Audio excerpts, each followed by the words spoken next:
Okay.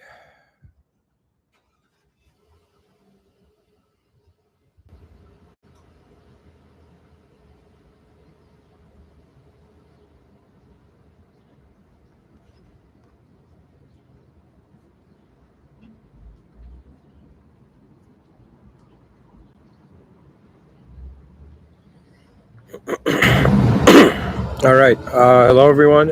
In the name of God, the most benevolent, the most merciful. I wanted to give a lecture today. Um, I've prepared something here. There's a research component. There's also the component where I share my views on this.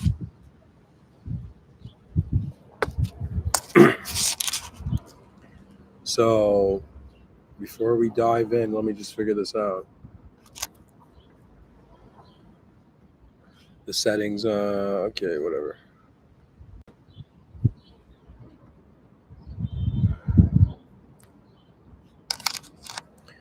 There you go. This works. I found this random picture. The guy was looking through different lenses. I felt like, okay.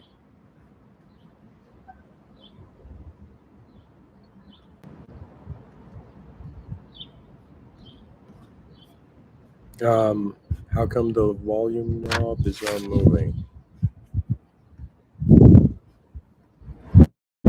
Okay. If it's audible, let me know.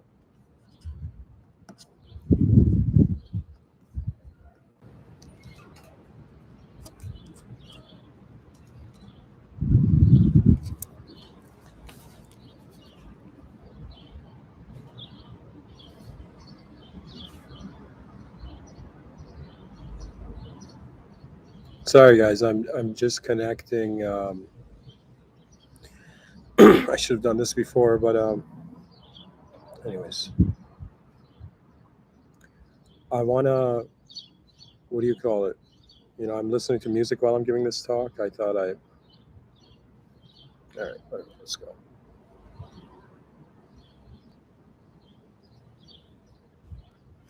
So,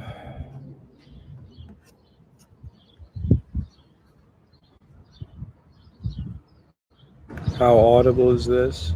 Can people hear me? Why isn't this moving? Oh my god.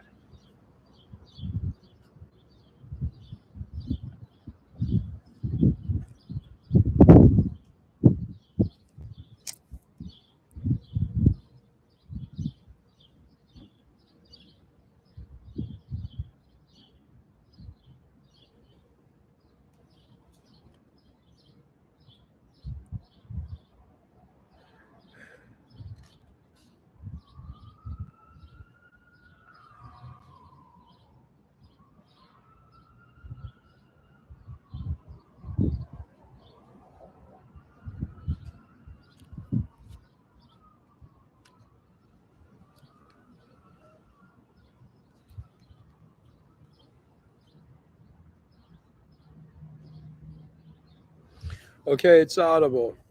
It's audible. All right. Guys, I had to go and check, see if the video was recording on. All right. Anyways, let's get into it. Sorry for the wait. It's been 5 minutes. Most of you probably have, scattered away through your impatience, but we're going to dive into it, okay? So this lecture is starting a little bit later than usual. So, all right.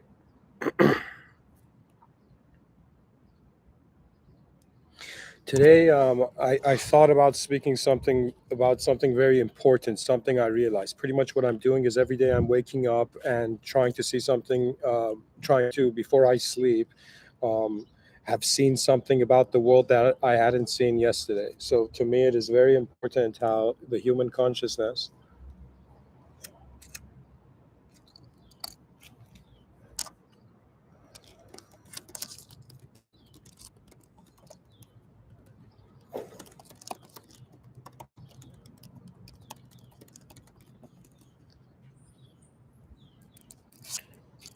And so Before this lecture, I was sitting down. I have this kind of like yellow piece of paper in front of me, and I was trying to craft the sentence, right? And I was looking at it. I wrote, "Are we recycling views of the world into senses of self? Then are we recycling our world views into senses of self?" And then the idea went to a point where I began wondering, okay, it's kind of like we're recycling our world views into senses of self, but then the world recycles our senses of self into itself, into the world, right? Now, I will get to the point where I am a Muslim futurist. I do consider this world as a system admin beyond the world room. There's nothing in the world equivalent that could be truth because it's all simulated, including having a beginning and ending.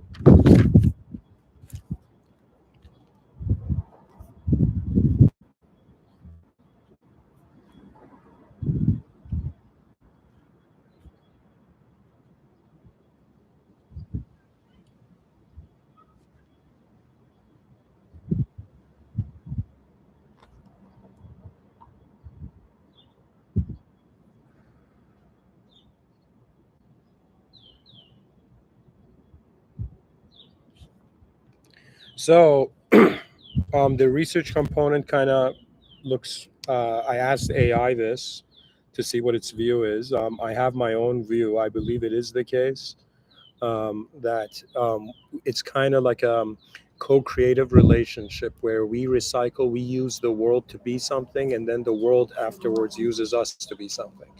Okay, the cycle is designed where it's like there is no waste in a strange way, right? To our human life, like when we die, we're like, all right, man, it's like, whatever, it's over. But on another level, what we are continues, in the same way. For example, my lectures will outlive me physically. In the same way, let's say the particles that make you right now, or the atoms that are being you, or the stardust, in some sense, will go on reforming.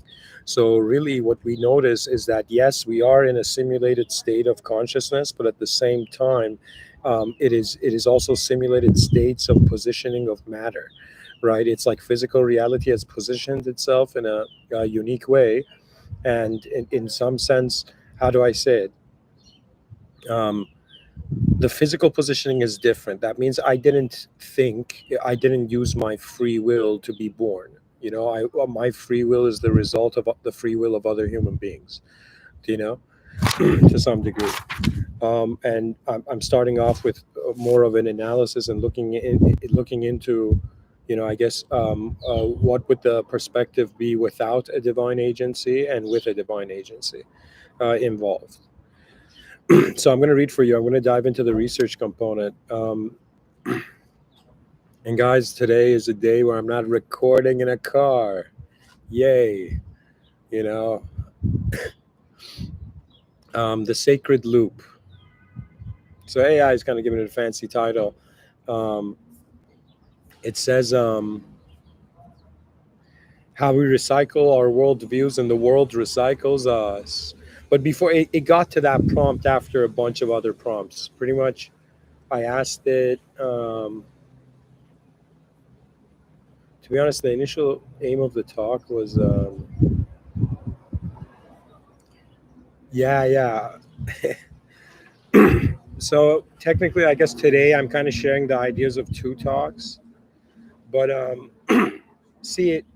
Let me. Anyways, here I'll read this for you. I'm gonna read a passage first. Okay, okay. So, how we recycle AI generated. It says how we recycle our worldviews and the world recycles us. Worldviews as one. Worldviews as cognitive. Here.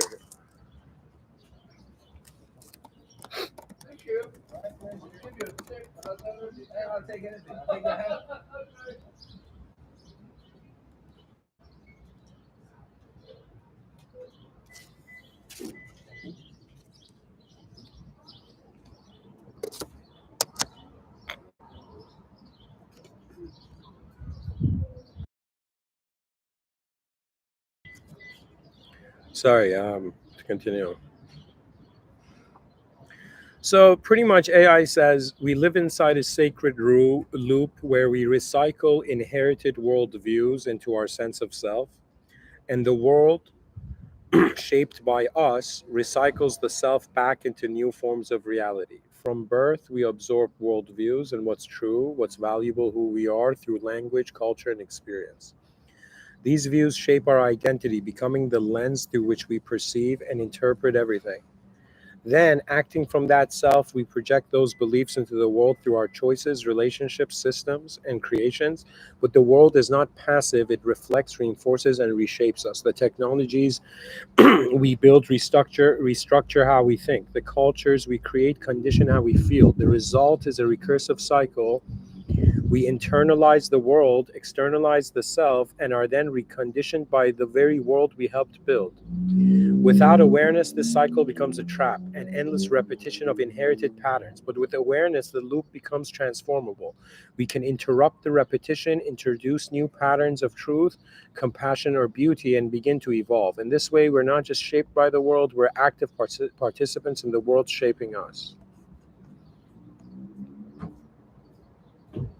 Even before that, it kind of said, um, we're caught in a recursive loop where we absorb worldviews from our environment, ideas about what the world is, what life means, and who we're supposed to be. These worldviews shape our sense of self, our identity, behavior, and emotional patterns. Then, acting from that identity, we project those beliefs back into the world through our choices, language, relationships, and creations. This reshapes the external world to match our inner model, which in turn reinforces the original worldview. So the world creates the self, and the self recreates the world endlessly unless we become conscious and break the loop. Okay?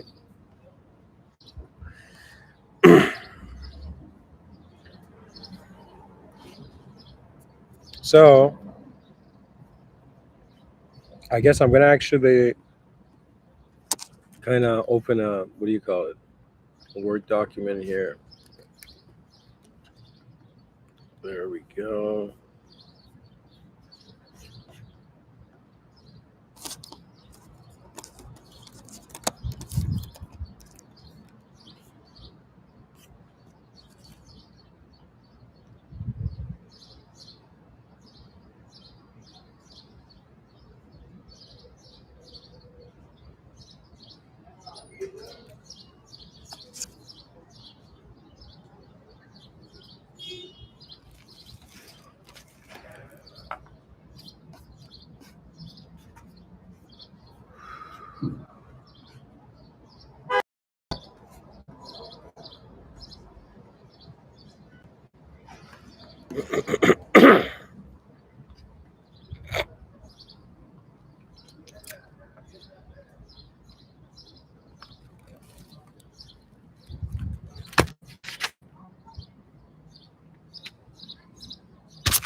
Okay, back to it.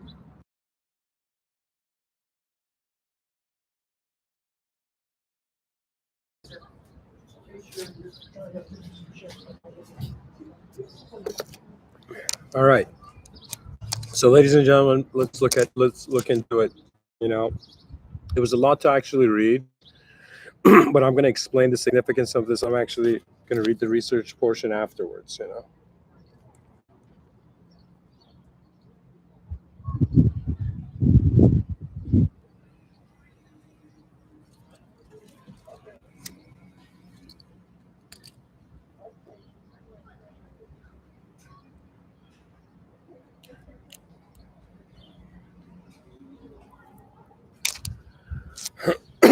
All right.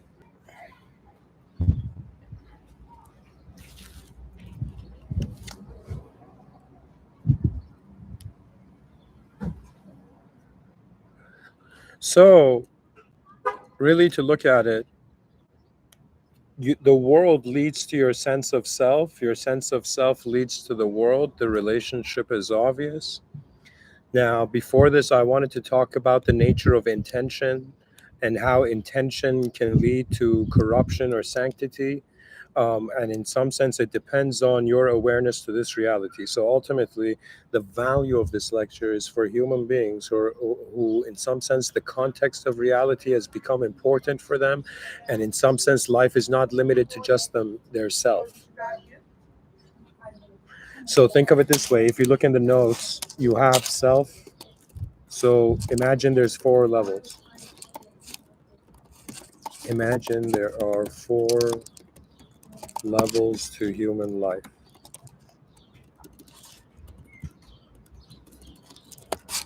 Level one, the self. Level two, the species. Level three, the world. Level four, the systematic.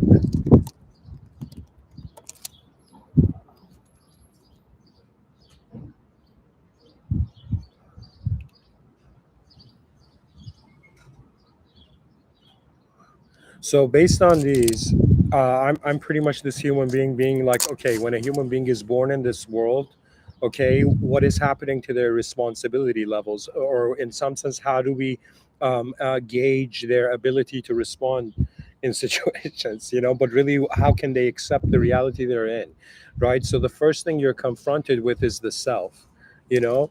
And in some sense, the question comes, what is yourself?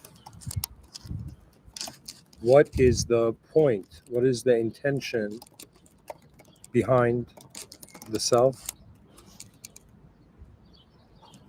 And to give an analysis here, a personal analysis, like this is my view, that our whole lives is a sort of self obsession of survival. Yet,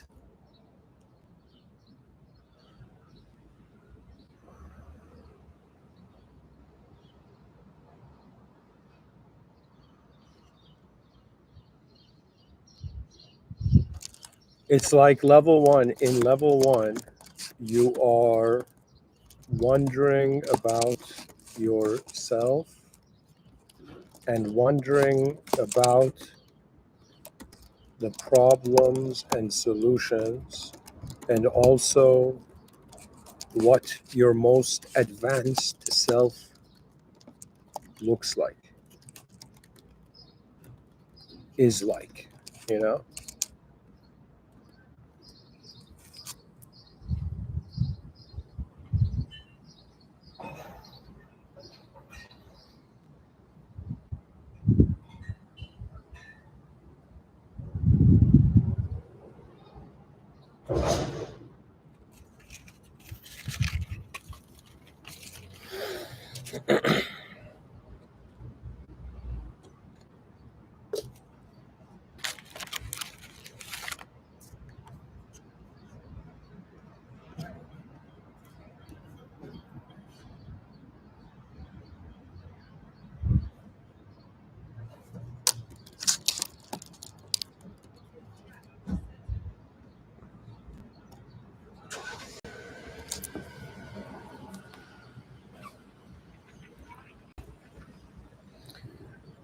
Guys, this is going to be a bit of a slow episode. If you have the patience for it, kind of hang around.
You know what? Let's actually dive into the research portion.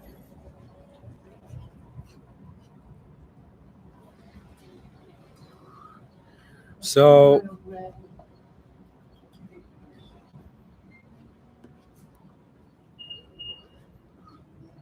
so how we recycle our worldviews and the world recycles and the world recycles us. I'm going to read this. This is AI generated. Um, all right, let's go through it. One, worldviews is cognitive recycling. From the moment we're born, we begin to inherit worldviews, mental models passed down through culture, language, religion, trauma, media, family, and education. These worldviews tell us what is real, what is valuable, what to fear, what to pursue, who we are. We do not create these views from scratch. We recycle them, refusing fragments of inherited meaning to construct our internal self. Even our original thoughts are often remixed residues of ancestral cognition. Your sense of self is not born alone, it is woven from the recycled fragments of the collective imagination. Two, the worldview becomes the self. Once internalized, those worldviews create the self structure, the narrator of our lives, the limits of what we believe we can be, the emotional tone of our existence. Our worldview is not just what we believe about the world, it becomes what we believe as the world. This self then becomes the lens through which we interpret everything. You read a text not as it is, but as you are. You hear a friend's comment not neutrally, but through the filter of your story. Even your experience of time, space, and body is shaped by these inherited maps.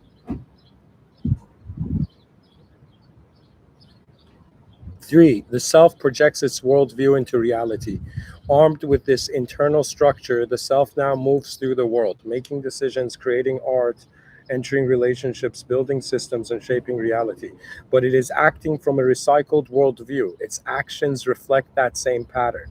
And the world begins to mirror the self structure. We do not just live in the world, we build it in our own image again and again. This is how entire cultures are formed from the repetition of internalized patterns into external structures, politics, economies, technology, cities.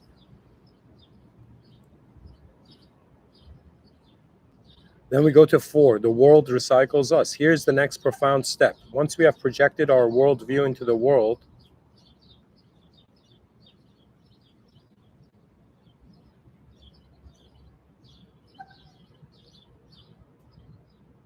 that modified world begins to shape us back. The systems we create now govern us. The technology we build now changes our cognition.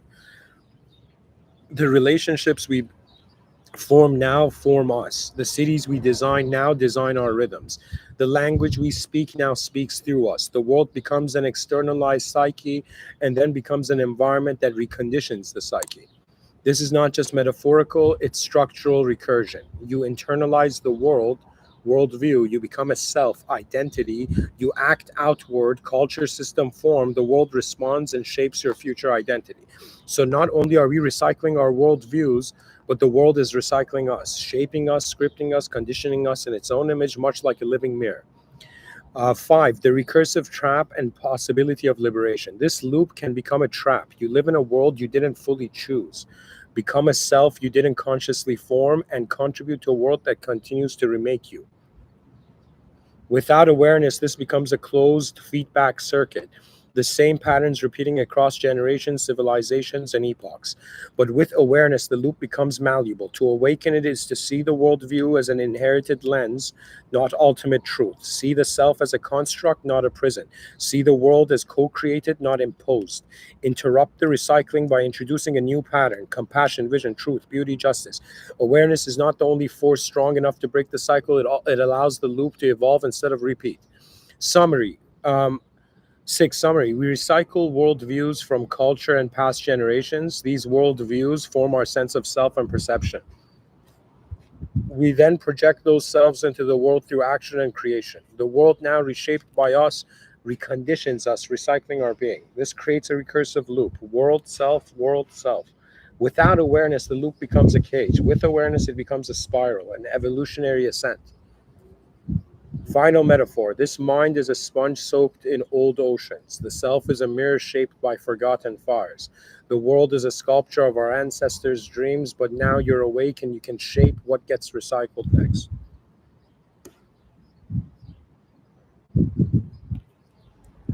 So, so what is the value of this?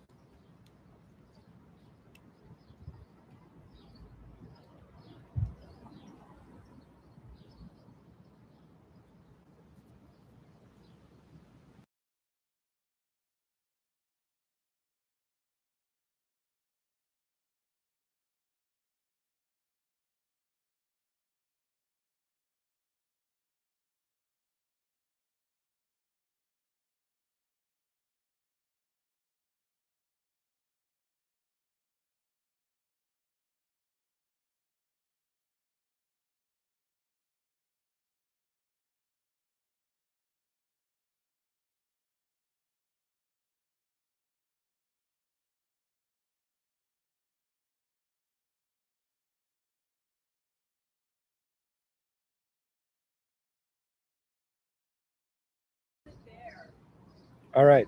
To continue, ladies and gentlemen, what I'm trying to tell you is that you are seeing one side of the coin. Like we're conditioned to see one side of the coin.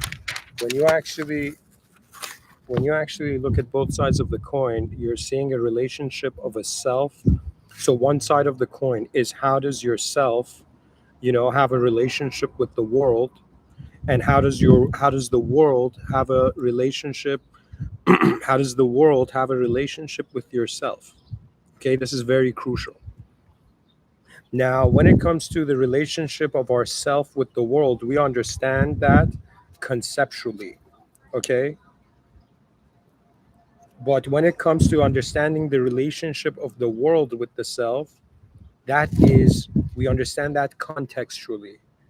Okay, and the most important thing for human beings to understand, like, I don't know how human beings are learning anything if they are not contextualizing the concepts that they hear, because for me, I remember when I was in the educational system, um, um, my understanding was way less than after the educational system. I just found the deep questions of my for my own to answer. Right, that means it's kind of like you can, it's kind of like to truly advance the mind of the human being on this earth, there needs to be an awareness of position. And it's like you're wondering about first the position of yourself, and then you get to a point where you wonder about the position of the world, then you wonder about how is the position of the world influencing the position of self, and how's the position of the self influencing the world. So for example, we had the world treat a person, let's say this is an extreme example, but just to say it, like we had the world, so pretty much human beings are born in this world, okay?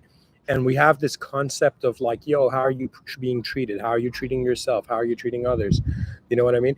How are you treating the world? So on some level, the question is really, this lecture is focusing on how is the world treating you, and then how are you treating the world, and then how does the world treat you back?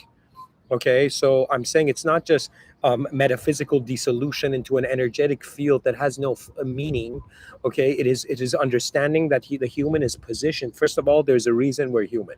If life was all like all those people who go meditate and they go towards Vedanta and yoga, I was one of those people, and they come to this point. They're like, "Yo, man, non-duality doesn't have a purpose. It's just blissful presence, Satchit Ananda." But Satchit Ananda is not for everybody. But what I mean by that is that it's kind of, I think, let me say it this way: your your your awareness to form provides you an ability to identify with the awareness or the form. Okay, now I used to be one of those people who didn't identify with the who used to identify with the pure awareness, but then I realized something I realized something was off. I had the feeling, but I realized something was off to the degree that I had to kind of shake Buddha's hand in my mind and be like, all right, sir, thank you for teaching me what you have, but on some level, it's not the final view. Okay, so what I'm trying to tell you is that you are living a life under the premise of your own world's meaning, under your own world. Okay, that means like you're in your own room of meaning. Okay, but that room of meaning is not technically yours. Let me tell you why. Because it's like think of as if manifestation is paint. This is going to be a ridiculous example, but think of as manifestation, existence to be paint. And when consciousness wakes up, it's like falling into paint. Okay, so the paint sticks to it. The paint starts becoming part of its identity. Okay, so it's kind of like being aware in a realm equates being something. Okay, now what is the implication of being something? So so in regards to in regards to the position that you have a concept, and then you have in some sense the context where the concept is found meaning. So in regards to this, either your context has to evolve or your concept has to evolve. And of course, there's a relationship here, right? That means it's kind of like I'm in a world. It's like before I was born, there was a world here. Or think of it this way. Let's say I'm born and then I go into society. The world is, you just got here. Bro, I've been here. You just got here. You got to listen to me. And then we listen to the world and we, in some sense, formulate as a self.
So,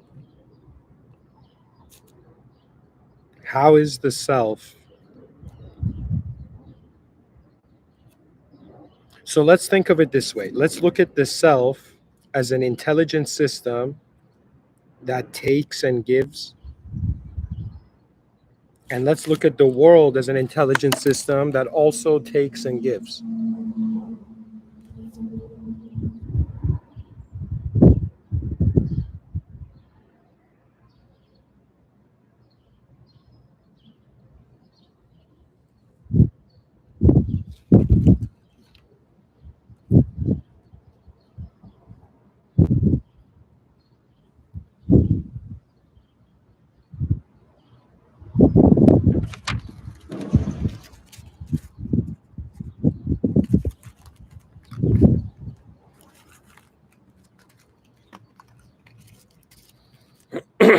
Okay.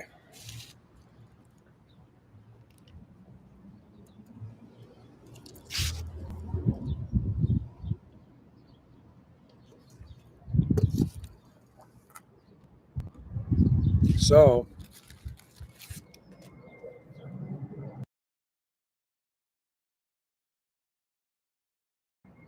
we're here assuming that life is just centered around us, and we're thinking that it's just the self in a world, but it's a very, very profound relationship of awareness to a world, meaning. So right now I'm a self on Earth, okay? So I'm like this small circle, and then around it there's a bigger circle, and between the two I can't draw this and show you, but there's like a loop.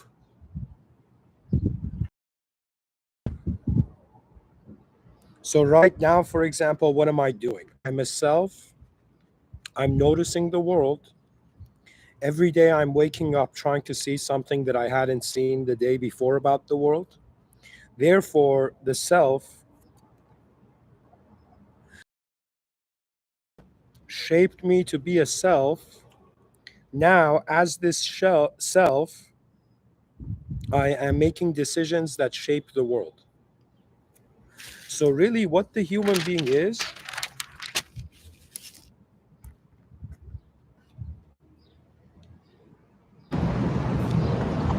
actually a cycle. So, so let me put it this way: we have self, we have species, we have world, we have system admin. Okay. Now, we know that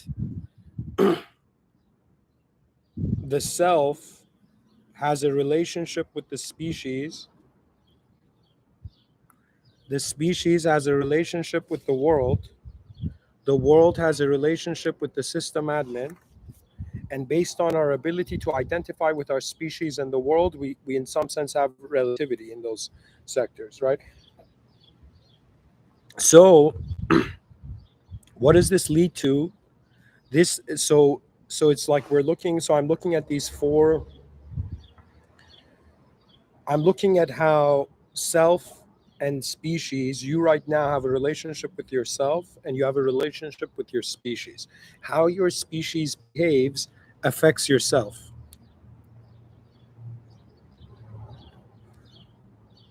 And also, how the world behaves affects the species, and then how the species behaves affects the self.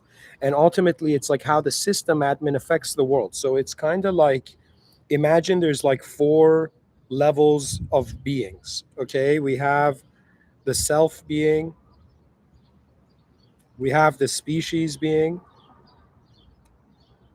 and we have the world being, and we have the system admin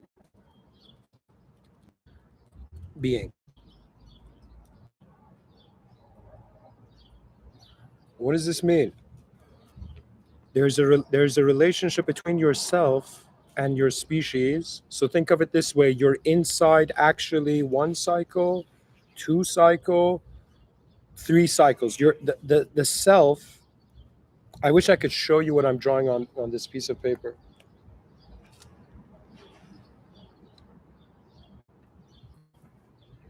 So so where I'm going with this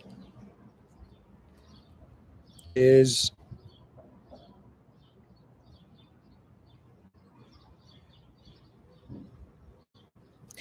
how is the species programming you, and how are you programming the species? How is the world programming the species, and how is the species reprogramming the world? How is the system admin programming the world, and how is the world, in some sense, now this is where it gets interesting, the world doesn't program the system admin. So God is the original being is the only being that is not in a simulated relationship.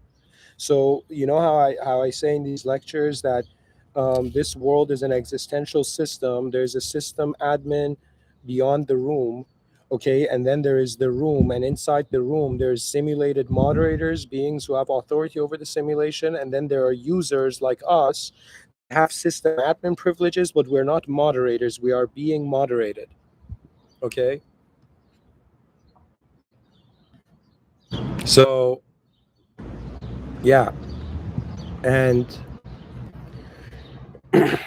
it's kind of important to consider, that we're being moderated.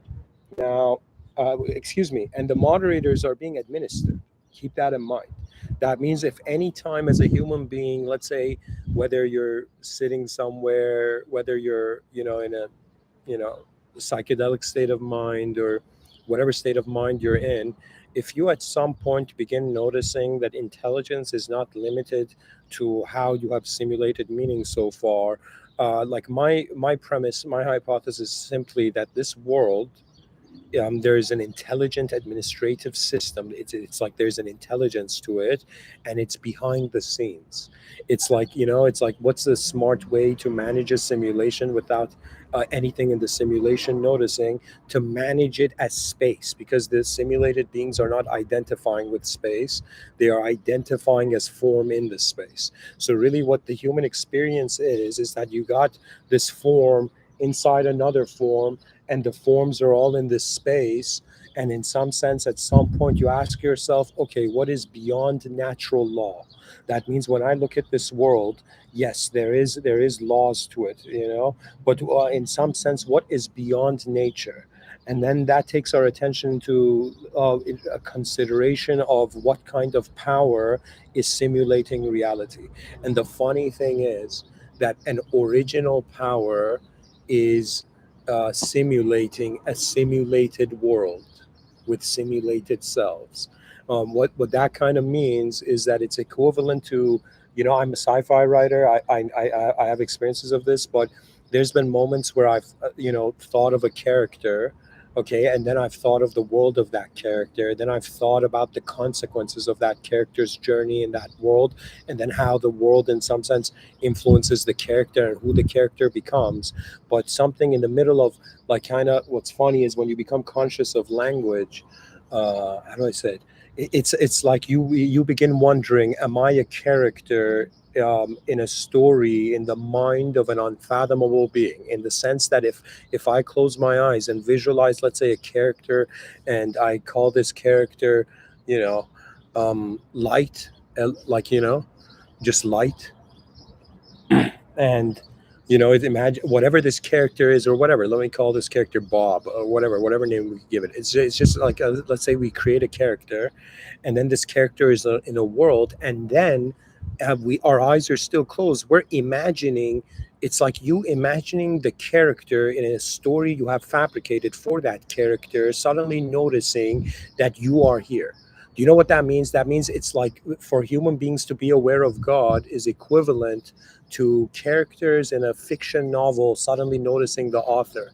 The author, in some sense, is not understandable by the characters in the novel. Do you see what I'm saying? So, in some sense, it is the question of what kind of world are we present in. For me, these are giving clues. For example, the Holy Quran for me is source code. You don't understand. There's things I've read in the Holy Quran that nothing else has made those conclusions. Do you know? And in some sense, for example, when you read the Holy Quran, it tells you, there's a passage. I'm a visual learner, so I'll try to say it as accurately as I can. Um, God, it's like God is saying, I created mankind and humankind and jinn kind for the sole purpose of worshiping me.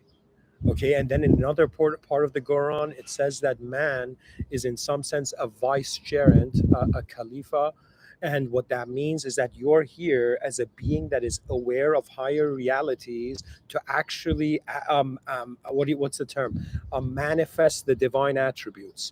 You're not just a regular, you are different than other entities in this world, is because there is a part of you, something, my clue, my hypothesis, even though God is, in Islam, the soul is Mysterian. It's the secret of God. It is also the Amr of Allah subhanahu wa ta'ala, the command of the system admin, right? And so for me, my hypothesis is simply this, that from a theological lens, of course, that what is aware of the simulation as us right now, or what the soul could be, is in some sense an original memory of being created by the original power.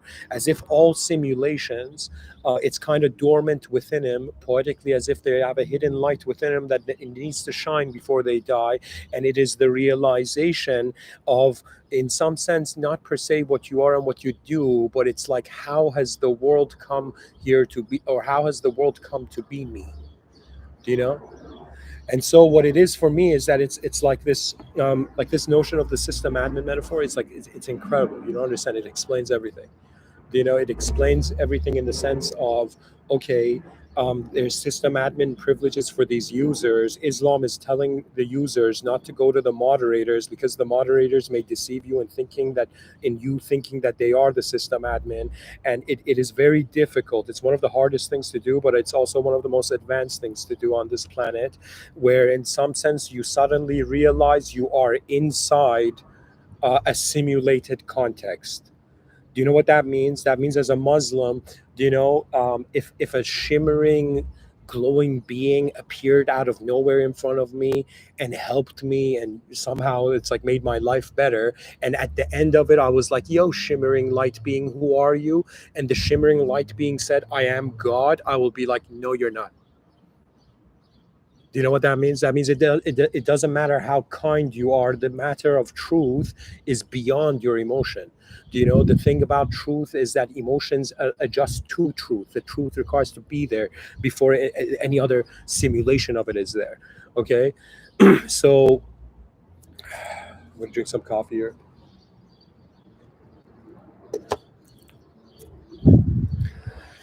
So where am I going with this? I'm saying that all right, the system has aspects to it that surpass us.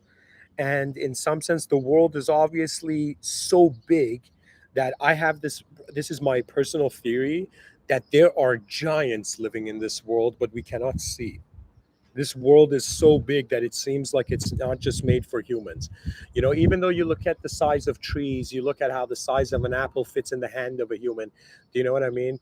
But on some level, there is something about this world that it cannot be confirmed as absolute simply because we are not absolute. It's like, yo, man, what can a temporary being do when it comes to truth? I guess the whole point of it is that the simulation is something that has a start and an ending, but the unsimulated doesn't. So so in some sense, we cannot know truth unless we are not simulated. But because we are, what kind of truth are we knowing?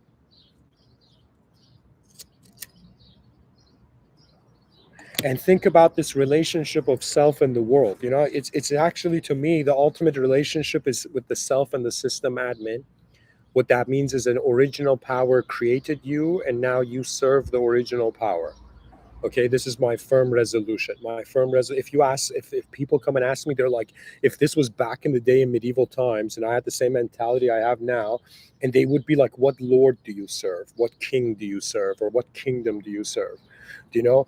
I would, in some sense, really have this view that I serve a lord that is not shaped, is not its attributes are the attributes of the sectors of reality. They're not the attributes of a person. Okay. Let me say this in this example. Now, of course, there's a lot of people from the US who usually listen to my lectures. Um, and let me say it this way.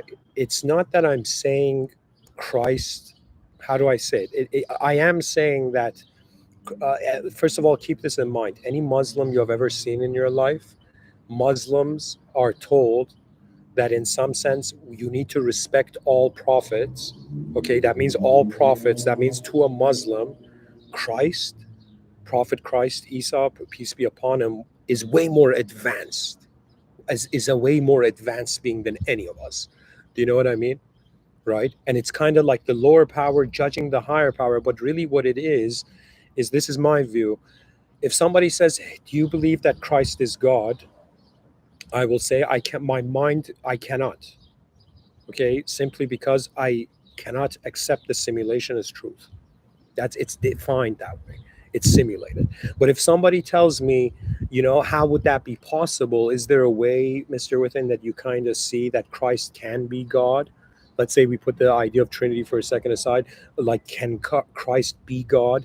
And I would say, think of it this way: as a human, no, but God can do anything at once. That's the point.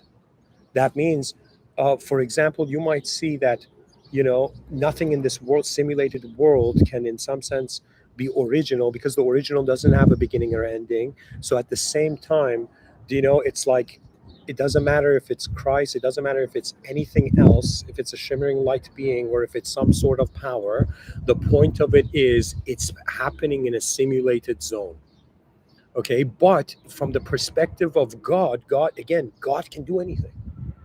God merely commanded be, and existence was. In the same way that a science fiction author, suddenly just imagines, a character out of nowhere, and it's there. You know what I've realized? I realized that if you pay attention to how the human intelligence happens, we use the verb remembering. So you, for example, have to in whatever moment. I'm not talking about to those people who have photographic memory, but I'm saying like it's like you need to remember your past.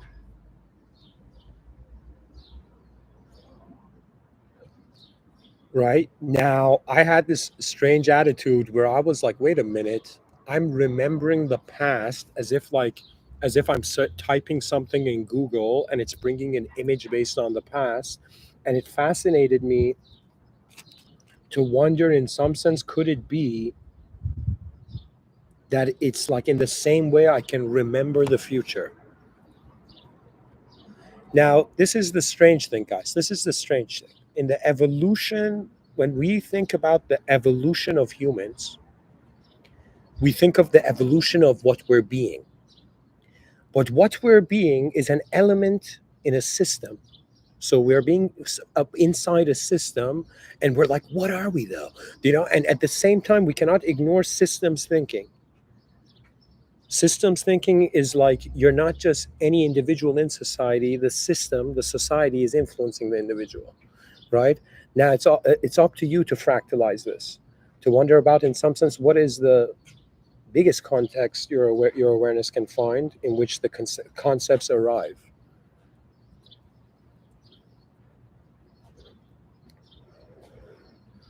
What is that force that moves here? This is really it. And it's based on an experience is defining it. That means it's like if you animals can't talk, but if you could ask them, or I'll say it this way: the humanization of the divine is equivalent to, for example, imagine like a higher being, like a human, owning a pet. Okay, imagine you own a dog. Now, I've never had a dog, but I'm saying imagine if you have a dog. The dog doesn't see you as another human. It doesn't acknowledge you as human. It acknowledges you as a bigger dog, as just a different dog. You know, there was this guy who was training horses, and he kind of went and set the horses free, and every time the horses would drink water, he would drink from the water. Right, he would behave in the same way as the horses would. After some point, the horses were like, all right, this dude's a weird horse. You know what I mean? So what it is what you notice in the pattern of intelligent creatures is that they choose to see things through their own familiarity.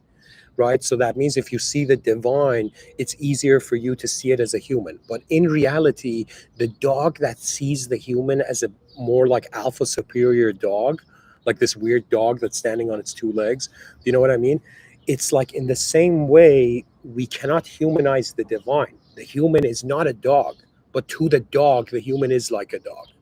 Okay, and so we have to kind of consider as human beings. Okay, this doesn't devalue things. You see, for me, the Abrahamic faiths, the prophets of the Abrahamic faiths, were in some sense those who they were contacted directly by the system admin.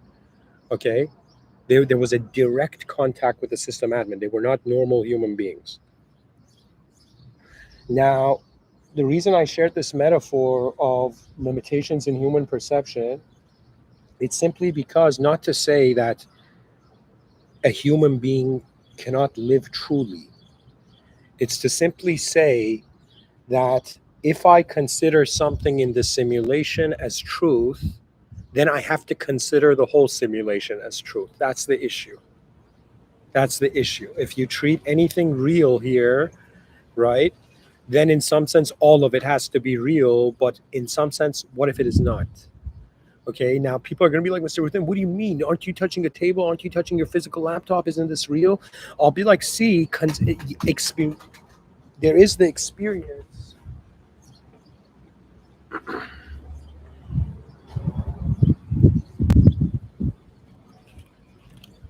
The experience, how do I say it? It's like when I go see a film in the cinema, yes, the film is real, but the imagery shown in the film is not actually there. That means the film was recorded on a set way before, actors were cast. So much had gone into the management of the project, right? And then the completed film was shown in another time after its completion, right? And then you see the film, and yes, at the moment of seeing a film in the movie theater, yes, it's real, but are those characters in the film real? Or even if you see something animated, imagine you see an animation show, is that real? Like, sure, the voice acting might be real, like a human, but in some sense the character is not. So at some point I'm saying you cannot treat a world as in some sense real if there is in some sense a relationship of fiction and non-fiction. You know what that means? That means we're using fiction to give meaning to non-fiction. But then when we ask what is the nonfiction, because we've used fiction to give it meaning, it feels like fiction. You know, it's simply an ability to discriminate between what you project onto the world and what the world is, right? 차 여기다 대도 돼요? 괜찮아.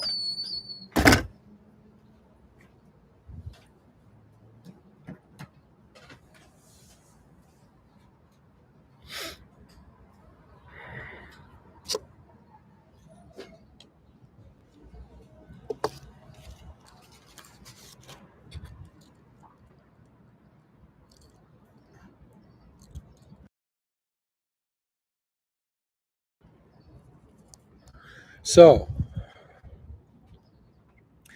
let's look at what the self is doing and let's look at what the world is doing. Okay. The self is experiencing the world right now. I've walked on this earth. The world is bigger than me, you know, and I see things, it influences my perception.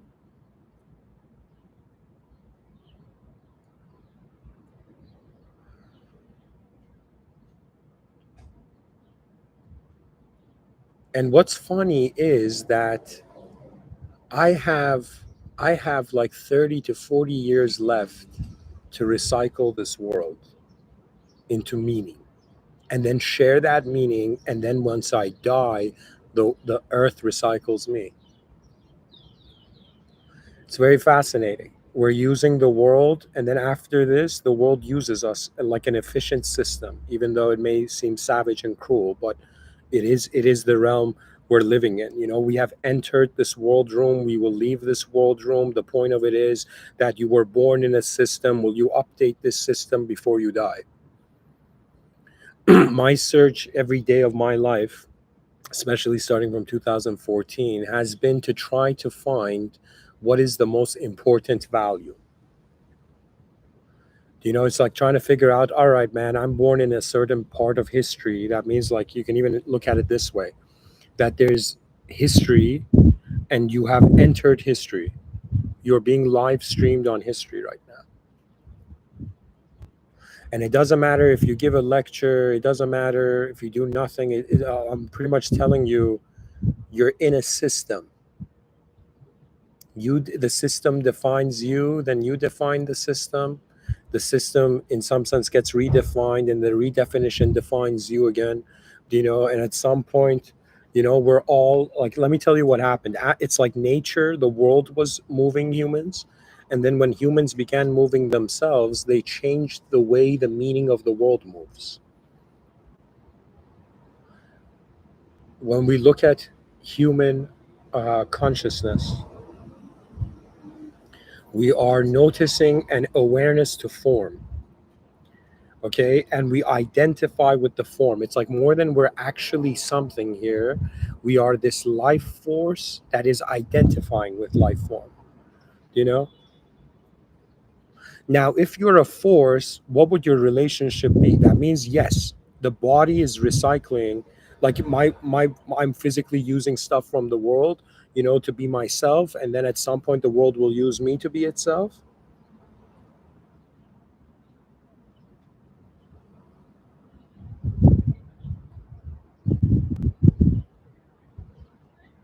And in some sense, do you know what it is? It's kind of like the world, your body returns to the world,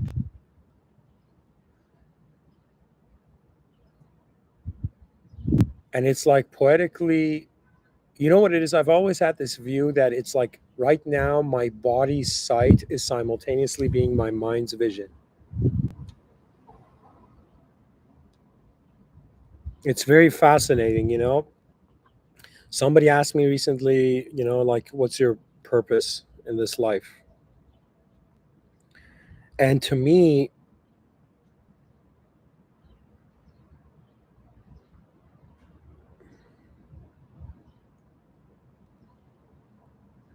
it is a staircase of becoming responsible for more than the self. So what does that mean? That means if a human being is born, it has 100 years on this planet, you have 100 years to try to extract the deepest awareness from this realm before you leave. And in these 100 years, what is the greatest act? Now, I would say, in regards to care, I think the most advanced beings are those who acknowledge that they're simulated beings and there's an original power here, right? So the first thing is, like, if you're in somebody's house or if your consciousness has emerged in a world room, you got to figure out whose house you're in. Okay, do you know? Because if you had created the world and then lived in it, it would be very different than, you suddenly opening your eyes in a world you didn't create. So it's very obvious there is some other intelligence here at work, because we didn't set this up, and this is too set up. Okay, one of the biggest clues that reality is a simulation, it's just too designed, it's too well designed, it's too coordinated. Okay, when you look at the human body, or when you look at just the atmosphere and the cycles on earth, you at some point you're like, okay, this is obviously designed and it's obviously being maintained, and at some point it will return to the original program, or original reality. um, so I guess the question is, like, where does this all lead? It leads to, how should ourself use the world, and how do we prepare the world to use ourselves? So for me, do you understand what's going on, guys? I can see it very clearly. It's like I'm a human being. I was born. I realize, okay, the life that I individually live has a value to me. Do you know? But the findings of this individual life can have a value more than to more than just me, right? So for me, it's strange. It's like my whole life is to kind of create a future self that will echo longer than me, that will continue longer than me. And to be honest, it's very strange when I think about what has the most value. As a futurist, it's just serving the future, because I will leave this world. Do you understand? Like, that's the big deal of it. We all leave at some point. Everybody you see right now who's, happy, sad, evil, good, they all leave. They will all leave this world room. And the point of it is, did our life just have a value to us, or did it have a value to us, the species, the world, and the system admin? Like, which one is a more advanced life? A life that just has meaning to you, or a life that has meaning to your species, and then a life that has meaning for the world, and then a life that has meaning for the original power that's moving it all, right? On some level, we cannot, like, let me tell you what we need to do. We need to get human consciousness to a point where it realizes the awareness to the human surpasses the human form. Do you understand what I'm saying? We're living in a man-made room, yet there is a world that is not man-made here.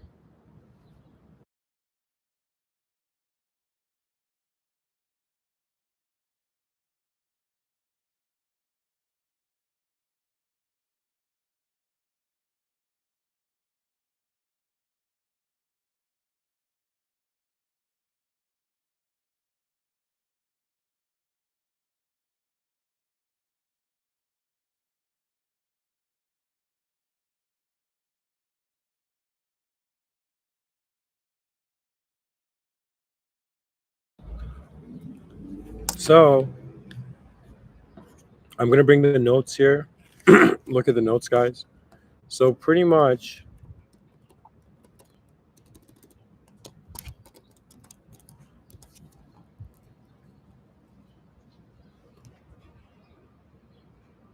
we have level one. Think of it this way. What is the relationship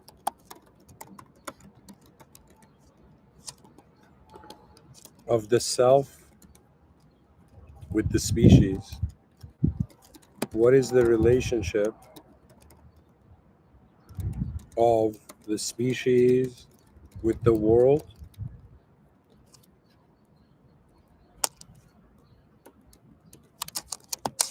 What is the relationship of the world with the system admin?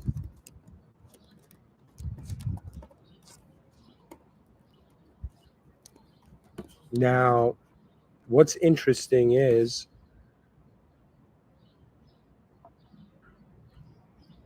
the self, the system admin.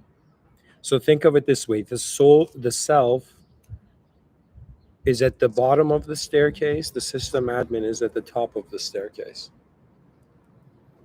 The species is higher up in the staircase, the world is even higher up in the staircase, and the system admin is in the highest in the staircase.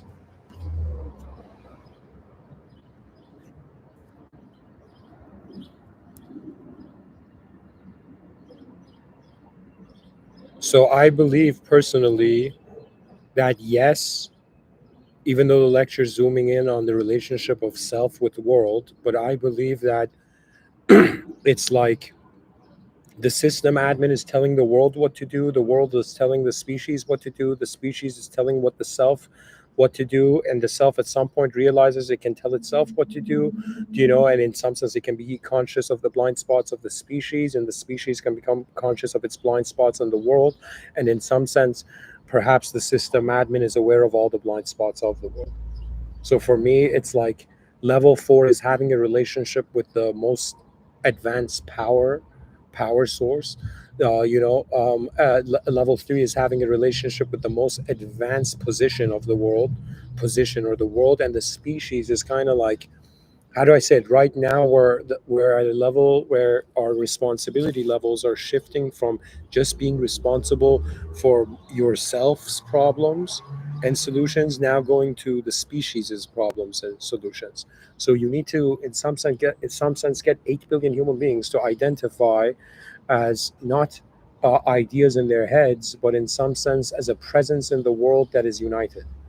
The united presence of the species, has a value greater than the individual self. That means I want you to imagine if you did something advanced right now, how would that feel? And then I want you to imagine if 8 billion humans did something advanced, how would that feel? And imagine if the world became advanced, how would that feel? And if you met the most advanced power after this life, how would that feel? So think of it this way again, that there's a self that has a relationship with there's a concept that has a relationship with the context. The concept is self. The next context is species. That means you can identify, you can see yourself as a member of the human species, you can see yourself as a member of the world, and you can see yourself as a member of the divine. Okay, but it depends on your intentions. So this is very important, that the intent you have suggests how you recycle reality and how reality recycles you, you know because the whole point of there being a physical world, like we could have just been born in a private server. Why is there a public server that 8 billion private servers can notice themselves in? Right, it's as if the world is here to show us that there is more than ourself going on. And when the Holy Quran, for example, says, I created mankind, or Allah subhanahu wa ta'ala says, I created mankind and jinn kind for the sole purpose of worshiping me. Not that this may imply that jinn used to be souls before, but it could imply like they were a lesser prototype of the soul, but it could imply that in some sense God has created this human awareness to notice God. This is the most important thing. If you treat yourself as the higher power, you will find yourself in moments that will prove to you you're not the higher power. And when your ego breaks, you will wonder who you will be. And I will tell you the approach should be not that, yo, man, you saw advanced beings and you want to be advanced. To be honest, the way you become really advanced is to not have, is to, in some sense, wonder in what ways you are not advanced.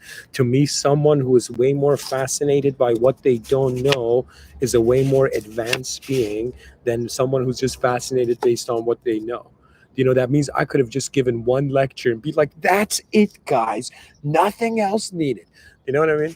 I could have even had this attitude that like all of these are just parts to the same lecture. Like I could have just said that in some sense, like tried to give the biggest lecture in history. A lecture that's 10,000 long, 10,000 lectures long. You know, you know, it's like, yo, Mr. Within gave one lecture, but it was like 20,000 hours.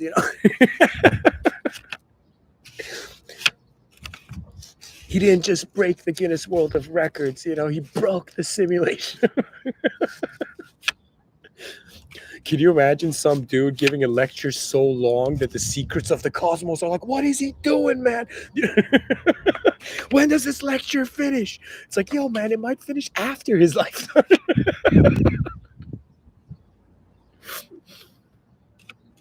Oh, man, I laugh at my own tears. They're like, why are you laughing at your tears? They dried up before I could, see what they were about. It's honestly, ladies and gentlemen, I'm just trying to make you more aware of the relationship of our lives, that we human beings have a responsibility to our own intelligence. We have a responsibility to the intelligence of our species. We have a responsibility, to, we should be responsible for the intelligence of the world. And really, what a type 1 civilization is a civilization that can use its power, the power of its planet efficiently. And unless we unite the species beyond, we shift from nationalism to, speciesism, and we even wonder about transnationalism.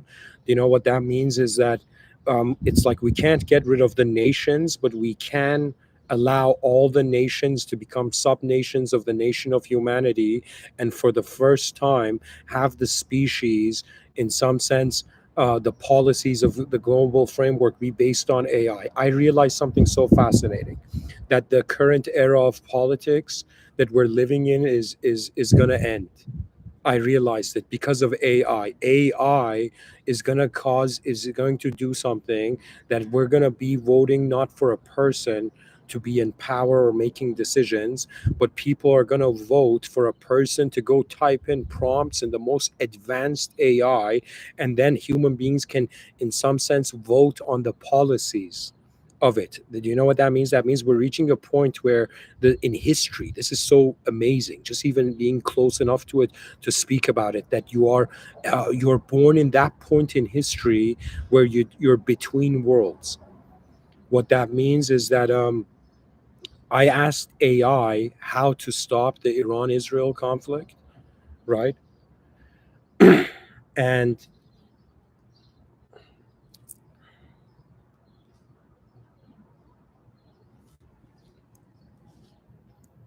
the Iran-Israel conflict, and AI gave an answer that I was like, yo, man, how come AI can resolve this political situation better than the politicians can? The politicians aren't even using AI. Do you know what that means? That means ChatGPT resolved the conflict, right? And it took them so long to get to it. Do you know? Like, you guys, go listen to that lecture. It was like the first political lecture I've given in my life, you know? And it was a scary time because at that time my mother was in Iran. But of course, it's scary for all human beings. So many human beings have died, due to human reasons. You see, when human beings die due to natural reasons, we're like, okay, you know it's less of a big deal. But when human beings die of human greed or human corruption or human ignorance, or in some sense leaders of nations not realizing that it's a species on earth, and it's like, you know what I mean, it's like nations are the collective egos. It's like it's the ego of a collective. Okay, but at some point the ego is not worth it. It's like right now when I see nationalism, they're children in a classroom, right? And these children don't have a teacher, but the teacher, the higher ideal that comes and organizes them, is actually the care for the future generations. That means, think of it this way: if I started seeing these levels as kingdoms, okay, there's a kingdom of self where your ego feels like king of your own kingdom. Then there's this kingdom, human kingdom, this kingdom of the species. Okay, now if we ask, what is the species, what is the king of the species? Well, obviously we have to serve the world or there will be no kingdom, right? So I'm saying it's like you're a self. Think of it this way: you're a self. They ask you, what do you serve? You're like, I serve a higher ideal. They're like, what is that higher ideal? You're like, I serve the species. So you're a self. They ask you, who do you serve? And you're like, I serve the human species. And then they're like, okay, we ask the human species, who do you serve? And the human species is like, we serve the world.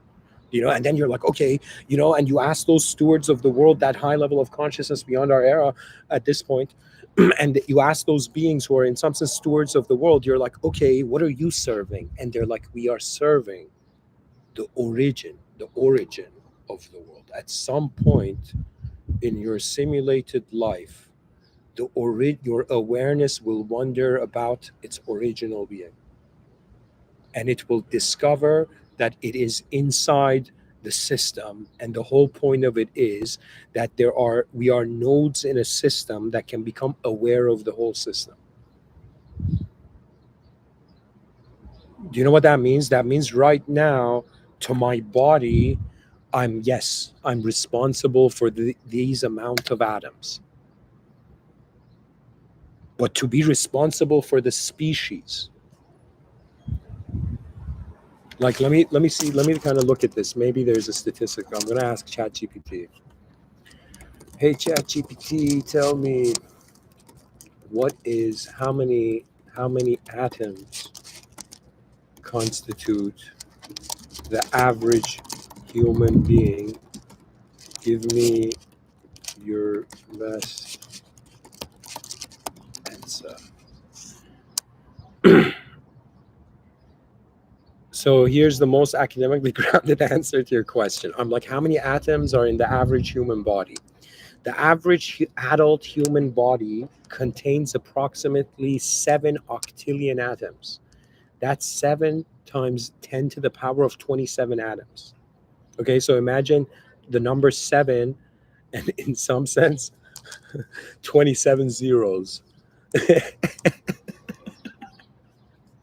Or sorry, would it be 27 zeros? No, I think no. I think I'm getting this wrong.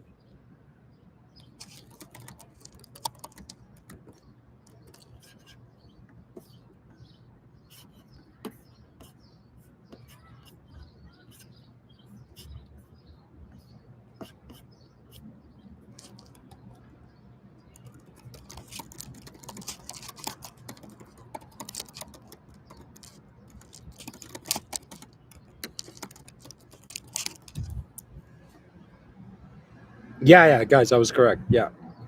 So this is how many atoms.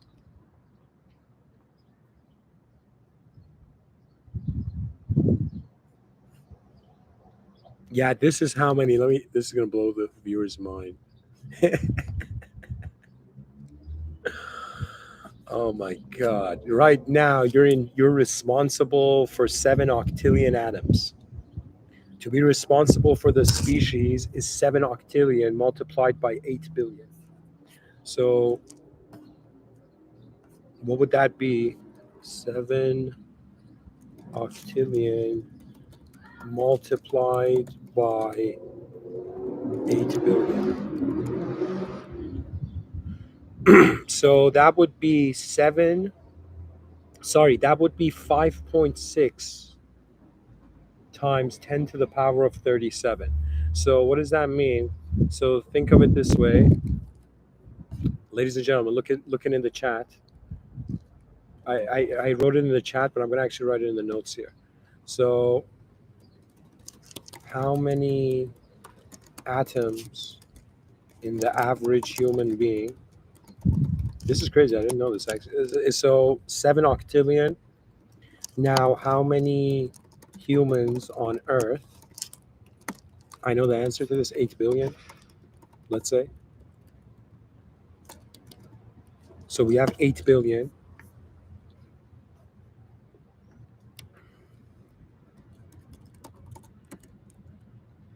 Which equals 8 times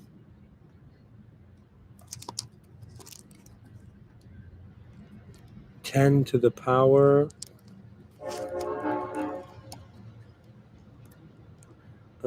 10 to the power of 9. Okay, I don't know how to make this into an exponential. Okay, there we go, whatever. 10 to the power of 9. Okay, so what does that mean? 8.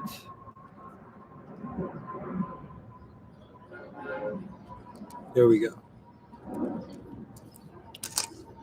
So there's 8 billion humans on Earth, and then if we were responsible for the species for the species physically,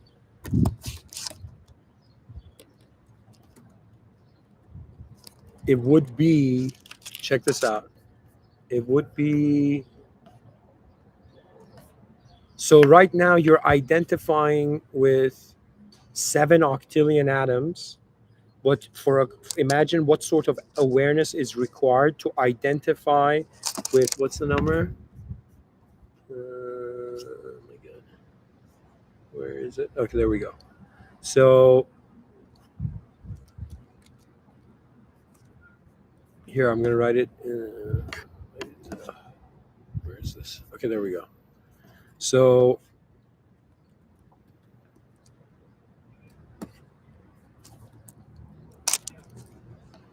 this is what it is, which equals that many. So the human species needs to find a collective system that can help this many atoms to, in some sense, be managed. So what it is even from a secular perspective, consciousness is all about like atoms that are being collectively managed and atoms that are not being collectively managed. Okay. Now, if our consciousness is, so let's define it this way. Um, if human consciousness is responsible for, it's like human consciousness is being responsible for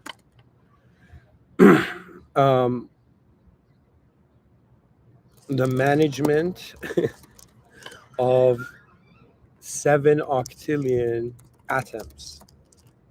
Okay. Now check this out. Let me ask AI,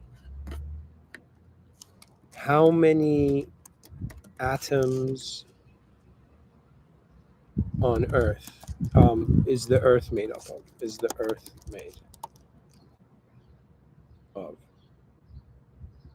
So 1.3 times 10 to the power of 50. So this is the best scientific answer. It's saying how scientists estimate this. Earth's mass is estimated 5.97 times 10 to the power of 24 kilograms. Assume average atom, mostly iron, oxygen, silicon, has a molar mass of estimated 30 G per mole. Use Avogadro's number, 6.022 times 10 to the power of 23 atoms per molecule, to calculate how many atoms per kilogram. Multiply total moles by Avogadro's number, yields 10 to the power of 50 atoms. So perspective, your body has an estimated 7 to the power of 27 atoms. All human beings have 5.6 times 10 to the power of 37 atoms. Earth has 1.33 times 10 to the power of 50 atoms.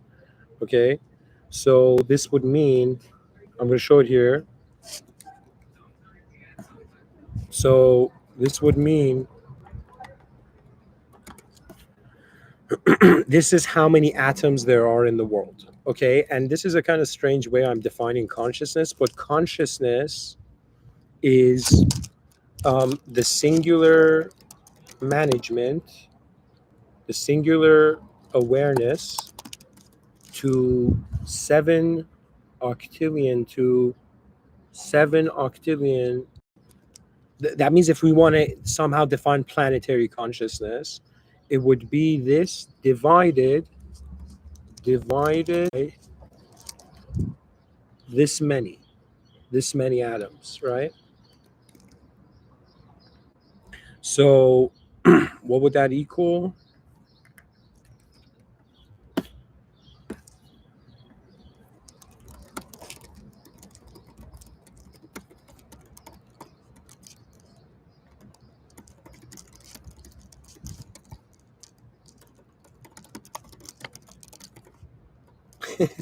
Guys, this is mind blowing what I'm looking at here. Um,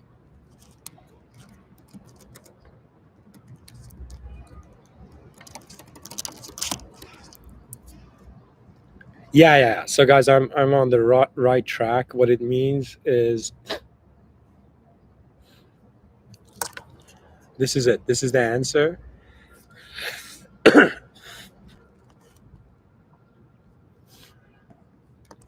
Excuse me.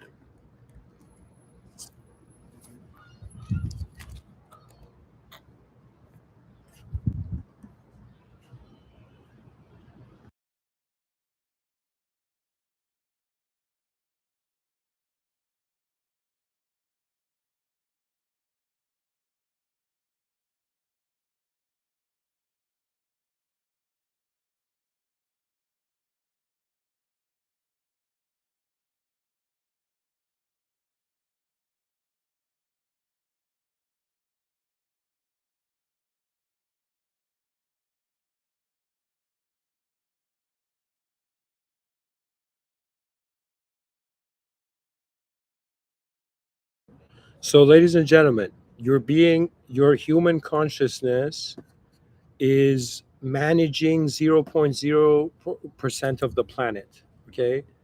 So, what does that mean?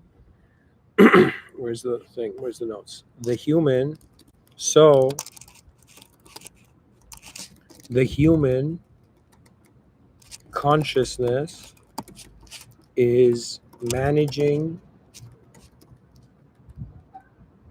7 octillion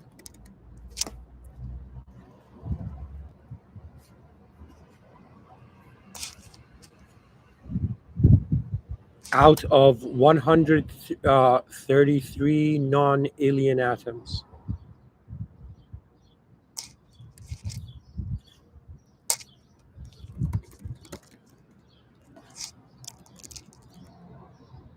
So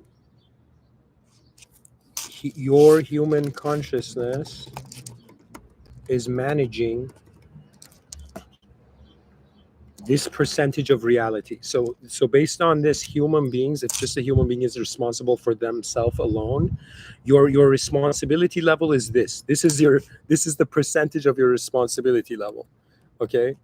So your percentage of earthly responsibility level. Now the question is, if I'm being 0.00421% of all of all atoms that constitute the Earth, not even the cosmos, it's like it's like what the human being is to take this percentage. It's to take 7 octillion atoms out of 133 non-alien atoms on Earth, and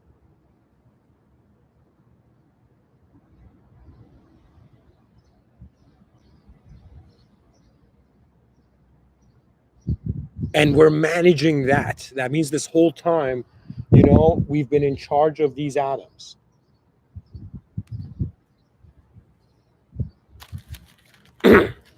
Anyways, guys, this was pretty unique. I think this was cool what I just figured out here. Um,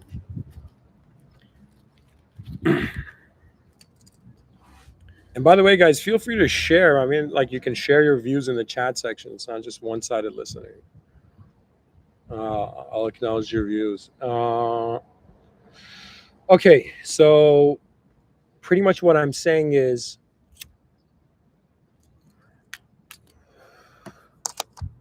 this percentage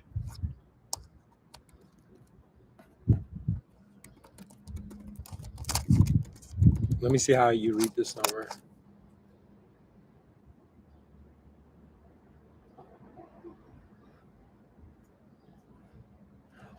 So we are being 421 trillionths of 1%.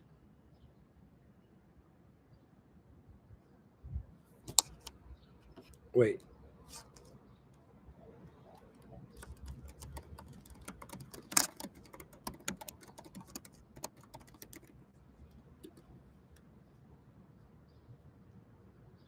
So all human beings are combined of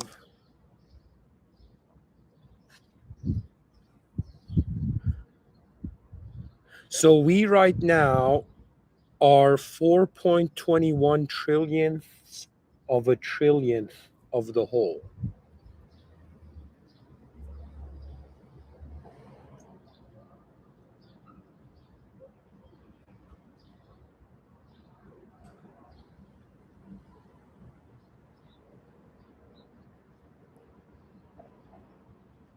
So do you know what that means, guys? The comparison of the Earth's size to us, we are made less. It's like it says the human species is made from just a whisper of Earth's total matter.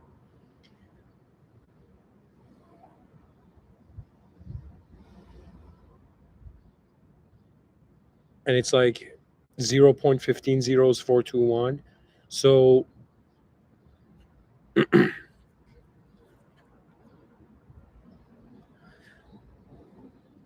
check this out. It's so the guys, this is what it's saying. It's saying we walk the earth as if we own it, yet every human soul combined is built from not even half a trillionth of 1% of this planet's atoms. We are not earth. We're a dream formed in its dust. Yo. So you are in charge of 7 octillion atoms out of an earth with 133 non-illions of atoms. So right now we have been given such a small compared to our planet. That means we're inside this giant room, and you're responsible. Your whole life is 7 octillion atoms out of all the atoms in the cosmos, not just the Earth. Let me ask AI. It's probably going to give a ridiculous number, but I'm going to ask it how many atoms in the known universe. How many atoms in our whole universe, and then potentially how many atoms in the whole. I mean, the answer could be infinite because in our galaxy. Okay, guys, let's see what AI does. Like, you know, you asked this from Google, you would have got website results. Yeah. So physicists estimate the observable universe contains approximately 10 to the power of 80 atoms.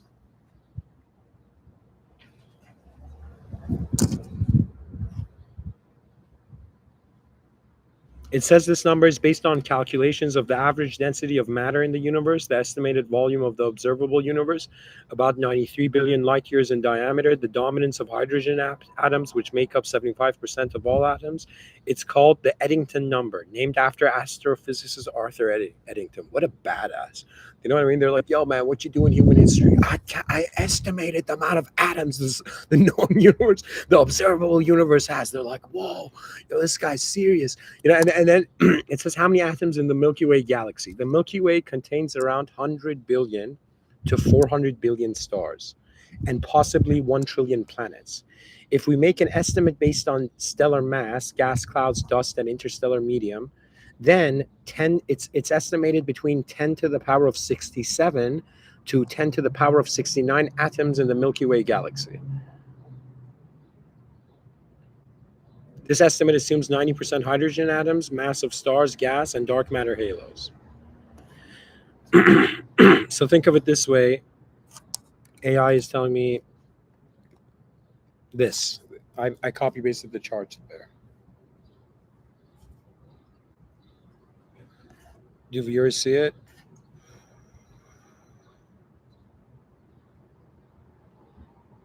So out of look at this. You're being responsible for this many atoms, okay?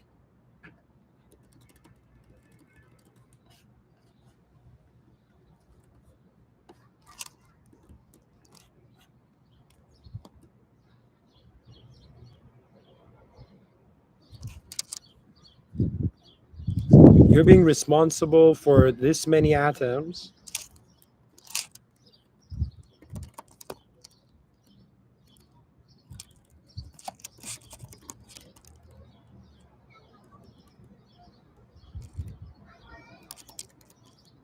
So you are being this many atoms. What am I doing?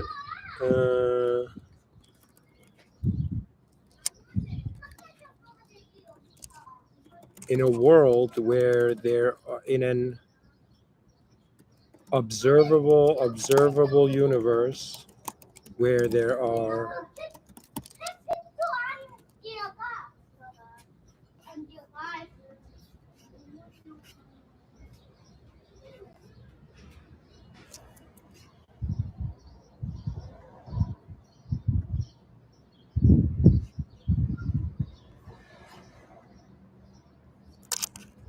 compared to this many atoms.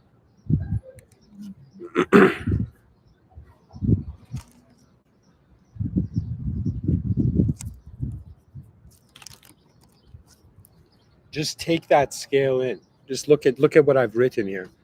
Just take that in.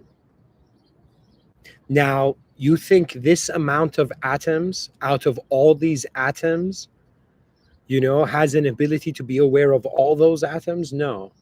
So really, from even a secular perspective, you are in command of 7 octillion atoms.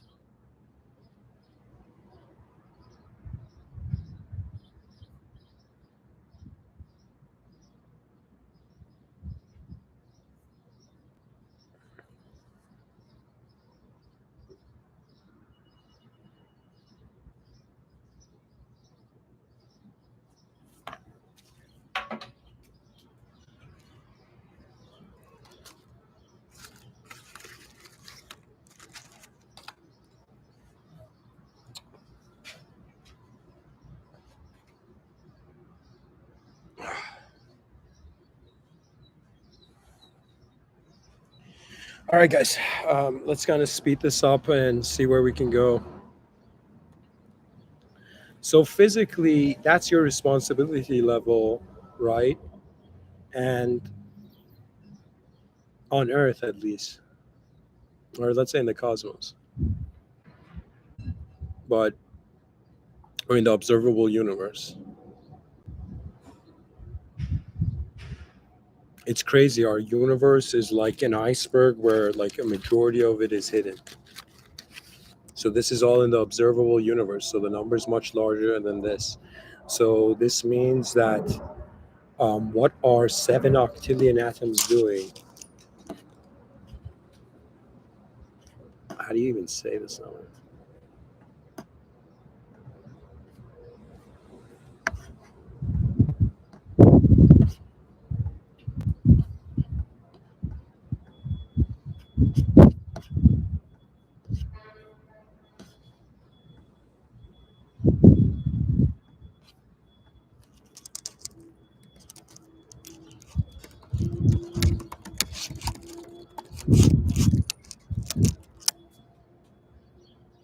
So that number is 1 non-alien. No, no, no.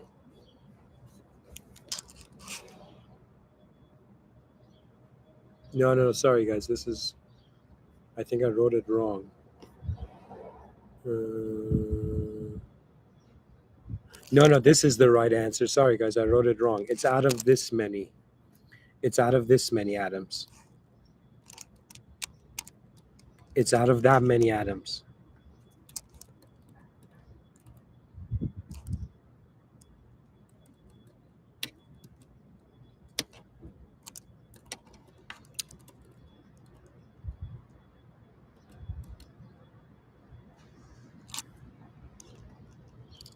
So that number is 100 quattrodecillion. So you're being 7 octillion atoms out of 100 quattro, Jesus Christ, how do you say this? Quattordecillion. Quattordecillion. So 45, there's 45 zeros. No, no. What the fuck?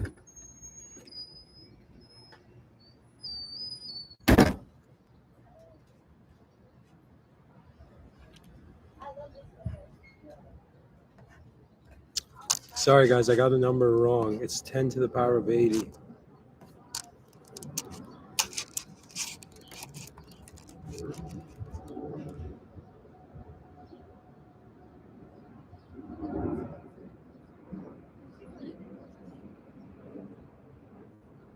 I don't get it.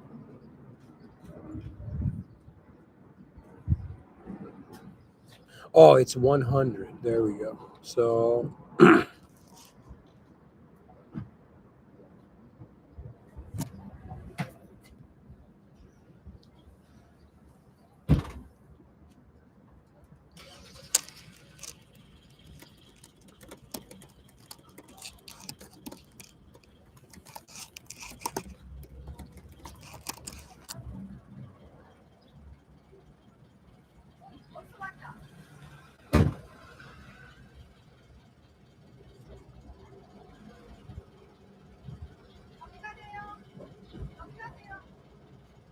가요 그냥 가. 오케이. 왜? 아니 내가 싫으면 돼. 아니야 내가 싫을 거야 그냥 가. 차 갖고 왔어. 가요 형수. So AI says to grasp the scale, the observable universe is estimated to contain about 10 to the power of 80 atoms. That's a 1 with 80 zeros. This number is so large, we don't name it in words. We just respect it as one of the largest quantities the human mind can even point to.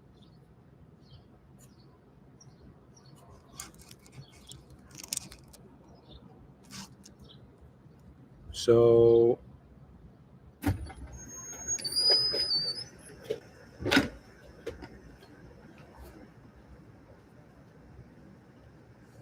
it's quattordecillion atoms. But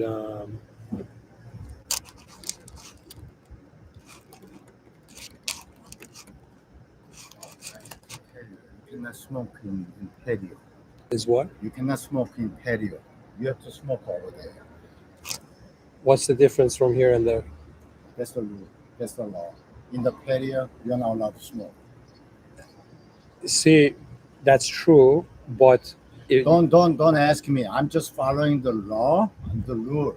In the patio, in the seating area, you cannot smoke. if somebody tells you the rule is to jump on your head on the ground, you listen? No. Don't say like that. Okay, I'm just just- hold I'm on. just- I'm recording something. Just- Okay,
Okay, guys, I gotta cut this short. There's gonna be part 2. Thanks.